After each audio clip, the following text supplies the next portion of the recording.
Hello viewers, আজ আমি miss the dragon drummer episode 25, 26 এবং 27 এক্সপ্লেন করব। তো চলো আজকের এপিসোড শুরু করা যাক।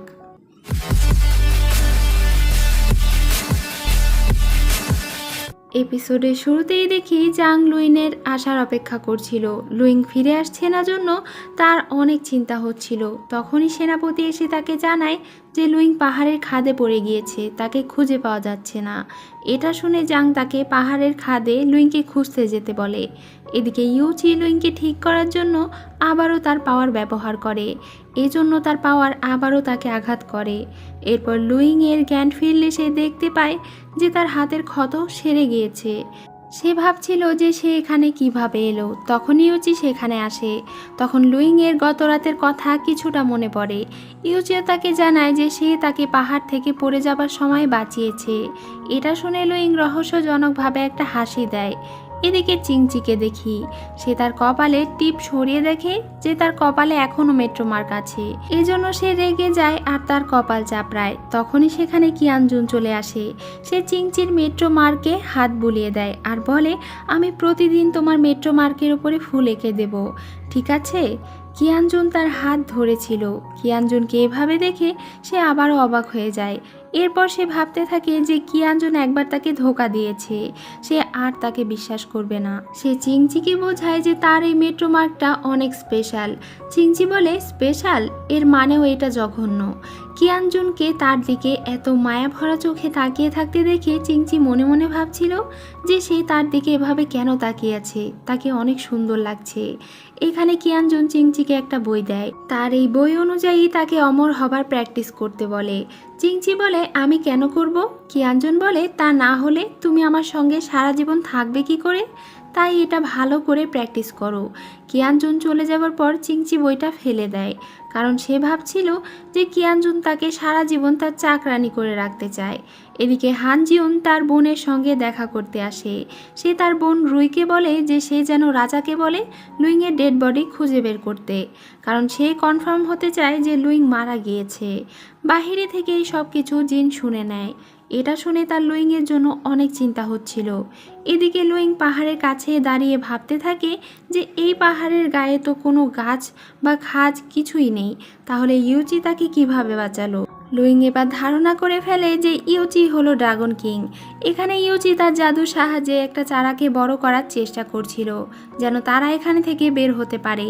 তখনই তার মুখ থেকে রক্ত বের হয়। রাতে লুইং তার সৈন্যদের মারা যাবার স্বপ্ন দেখে ঘুম থেকে উঠে পড়ে। সে তাদের কথা ভেবে অনেক কষ্ট পাচ্ছিল। এটা দেখে ইউচি তার জন্য জোনাকি পোকা নিয়ে আসে। লুইং এগুলো দেখে অনেক খুশি হয়। সে ইউচিকে বলে, আমার মনে হচ্ছে এর আগেও আমি এমন কোথাও দেখেছি। ইউচি বলে, হয়তো তোমার স্বপ্নে দেখেছো। অন্যদিকে লুইং না থাকায় রাজ্যের অবস্থা খারাপ ছিল। ওয়াইন সিটির সেনাপতি এসে তাদেরকে হুমকি দিচ্ছিল আর লুইং এর ডেড বডি খুঁজে বের করতে বলছিল। এটা শুনে চিংচি রেগে তার মাথায় কেটলি ছুঁড়ে মারে আর মার খেয়ে বেচারা অজ্ঞান হয়ে যায়। জাং টেনশনে পড়ে যায়। তখন সেনাপতি চিংচিকে একটা ঔষধ দেয় এই লোকটিকে খাওয়ানোর জন্য, তাহলে তার এই সব কিছু মনে থাকবে না, অর্থাৎ সে তার স্মৃতি ভুলে যাবে। এদিকে ইউচি এসে লুইংকে দুইটা দড়ি দেখায় যেটা দিয়ে তারা উপরে উঠতে পারবে। লুইং বলে যে সে আগেও তো এখানে চেক করেছে, কিন্তু আগে তো সে এখানে কোনো দড়ি দেখেনি। ইউচি বলে যে সে হয়তো ভুল দেখেছিল। তো লুইং এটা ইগনোর করে আর তারা দুজনে একসঙ্গে উপরে উঠতে থাকে। লুইং এর দড়ি ছিঁড়ে সে পড়ে যায়। তখন ইউচি তাকে ধরে ফেলে। তখন লুইং মনে মনে বলে, তুমি হয়তো সে। এরপরে এসে তাদের সঙ্গে সব সৈন্যের দেখা হয়। এরপর তারা ফিরে যায় এবং তারা সবাই তাদের যুদ্ধ জয় সেলিব্রেট করে। এখানে ওই মার খাওয়া সেনাপতিটা ভাবছিল যে তার কোনো কিছু কেন মনে পড়ছে না। এরপর লুইং অনেক মদ পান করে আর নেশাগ্রস্ত হয়ে পড়ে যায় আর ইউচি তাকে ধরে ফেলে। সে তাকে তার সঙ্গে নিয়ে সে ঘরে শুইয়ে দেয়। এখন সেই ঘুমের ঘরে ইউচির হাত ধরে বলে, আমাকে ছেড়ে যেও না। পরদিন চিংচিকে দেখি। এখানে কিয়ানজুন এসে তাকে জিজ্ঞাসা করে যে সে তার বই দেখে প্র্যাকটিস করেছিল কিনা। চিংচি বলে যে সে এটা প্র্যাকটিস করতে চায় না, সে শুধু তার মেট্রো মার্ক রিমুভ করতে চায়। তখন কিয়ানজুন মনে করে যে মেট্রোমার্ক চলে গেলেই হয়তো চিংচি ইমর্টাল হবার জন্য প্র্যাকটিস করবে আর সে তার কষ্ট থেকে নিস্তার পাবে। এজন্য সে প্যাভিলিয়নে চলে আসে। সে ওই পিপা নিয়ে বসেছিল। এরপর সে তার পাওয়ার এই পিপাতে ব্যবহার করে আর এখানেই সিন কাট হয়। এরপর চিংচি প্যাভিলিয়নে এসেছিল কারণ সে ইমর্টাল প্র্যাকটিসের বইয়ের পড়া বুঝতে পারছিল না।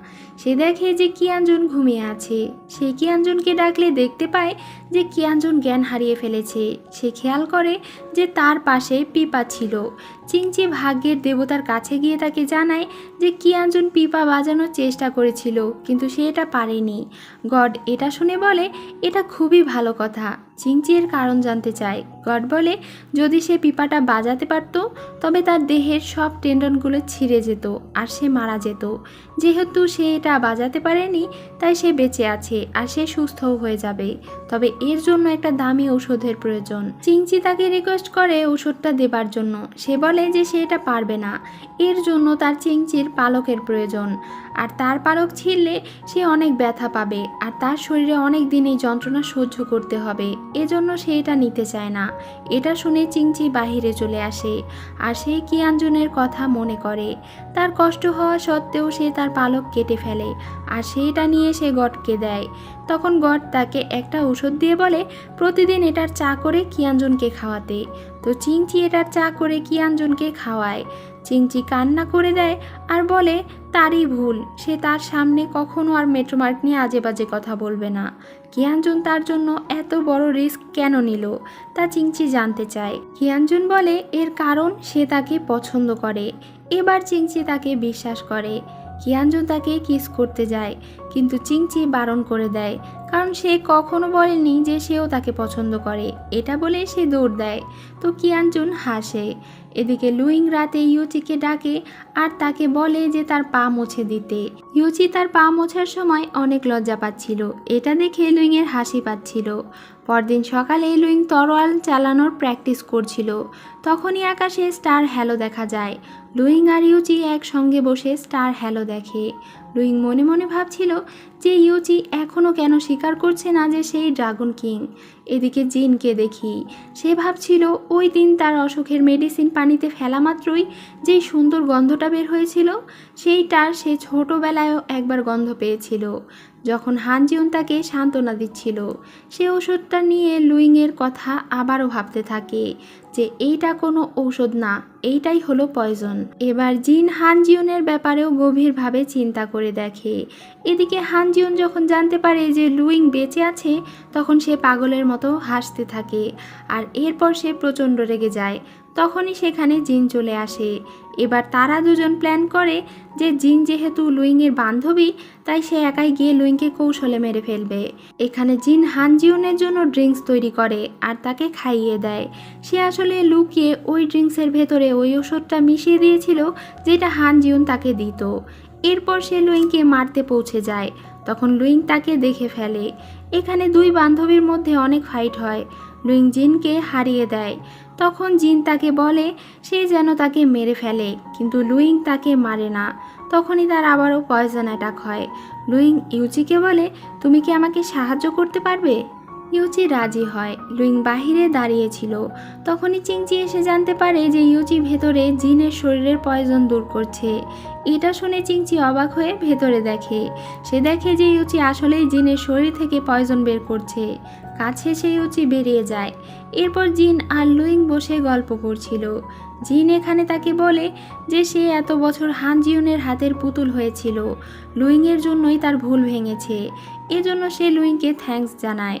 এদিকে হানজিউনকে দেখি তারও জিনের মতো পয়জন অ্যাটাক হয়। সে যখন জানতে পারে যে তারও জিনের মতো পয়জন অ্যাটাক হয়েছে তখন সে অনেক অবাক হয়ে যায় আর সে অনেক ছটফট করতে থাকে।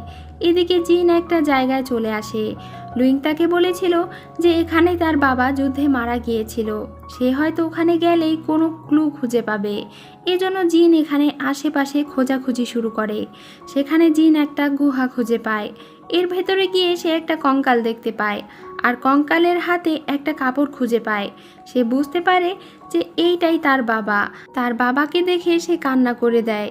তার বাবা তার জন্য চিঠি লিখে রেখেছিল। সে বলেছিল ওই দিন তাদের উপরে হানজিউনের লোকেরা হামলা করে তাকে মেরেছিল, আর সেই গুহায় সে লুকিয়ে পড়ে। সেই চিঠি জিনের জন্যই লিখেছিল। যদি কখনো সে তাকে খুঁজতে আসে তবে সেই সত্যটা জানতে পারবে। এখন জিন বলে যে সে এর প্রতিশোধ নিয়েই ছাড়বে। এদিকে প্যাভিলিয়নে দেখি সে কিয়ানজনের সেবা করছিল। কিয়ানজনকে দেখে তার হার্টবিট বেড়ে যায় আর সে সেখানে থেকে বের হয়ে আসে। চিংচি দেখে যে কিয়ানজনের ঔষধ শেষ হয়ে গিয়েছে। তখন সে আবারও তার শরীর থেকে পালক কেটে বের করে। তখনই সেখানে কিয়ানজন এলে চিংচির পালকটা লুকিয়ে ফেলে। কিয়ানজন এটা দেখে ফেলে আর সে চিংচিকে ধরে ফেলে। সে বলে তোমাকে কে আঘাত করেছে? চিংচি জানায় যে সে নিজে এটা করেছে। এটা শুনে সে অনেক অবাক হয়। সে চিংচির ওপরে রেগে যায়। তখন চিংচি ভয়ে বলে দেয় যে সেই পালক দিয়ে ভাগ্যের দেবতার কাছে থেকে তার জন্য ঔষধ নিয়েছিল। এটা শুনে কিয়ানজনের নিজের ওপরেই রাগ হয়, কারণ তার অসুস্থতার কারণেই চিংচির এই অবস্থা। সে চিংচির কেয়ার করতে থাকে। সে চিংচিকে জড়িয়ে ধরে। চিংচিও তাকে জড়িয়ে ধরে। এদিকে হানজিউনের অনবরত পয়জন অ্যাটাক হচ্ছিল। তখনই সেখানে জিন আসে। জিন এসে হানজিউনের বুকে তরোয়াল মেরে তাকে মেরে ফেলে। তখনই হানজিউনের শিষ্য এসে জিনকে আঘাত করে। তাদের দুজনের মধ্যে ফাইট হয় আর সে জিনের পেটে চাকু ঢুকিয়ে দেয়। জিনও তাকে মেরে ফেলে আর এরপর সেও মারা যায়। এদিকে লুইং খবর পেয়ে সেখানে চলে আসে, কিন্তু সে সেখানে কাউকে দেখতে পায় না। সে এখানে জিনের নাম দেখে বুঝতে পারে যে হানজিউনকে সেই মেরেছে। জিনকে খুঁজে না পেয়ে সে টেনশনে পড়ে যায়। সে ইউচিকে বলে জিন কোথায় আছে তাকে খুঁজে বের করো। এরপর লুইংয়ের মনে হচ্ছিল যেন জিন তাকে ডাকছে। সেই জিনকে কল্পনা করে। এরপর সে তাদের বন্ধুত্বের স্মৃতিগুলো মনে করে। সে জিনকে কল্পনা করে হেসে ওঠে। আর আজকের এপিসোড এখানেই শেষ হয়ে যায়। সো ভিউয়ার্স, আজকের এই এপিসোডটি আপনাদের কেমন লাগলো তা অবশ্যই কমেন্ট করে জানিয়ে দেবেন। আর আমার আরও একটি নতুন ভ্লগ এই চ্যানেলে আপলোড করা হয়েছে, যে চ্যানেলের নাম হচ্ছে রিয়া সেলাই ক্লাস। তোমরা চাইলে গিয়ে দেখে আসতে পারো। তো আজকে এই পর্যন্তই। সবাই ভালো থেকো। ধন্যবাদ।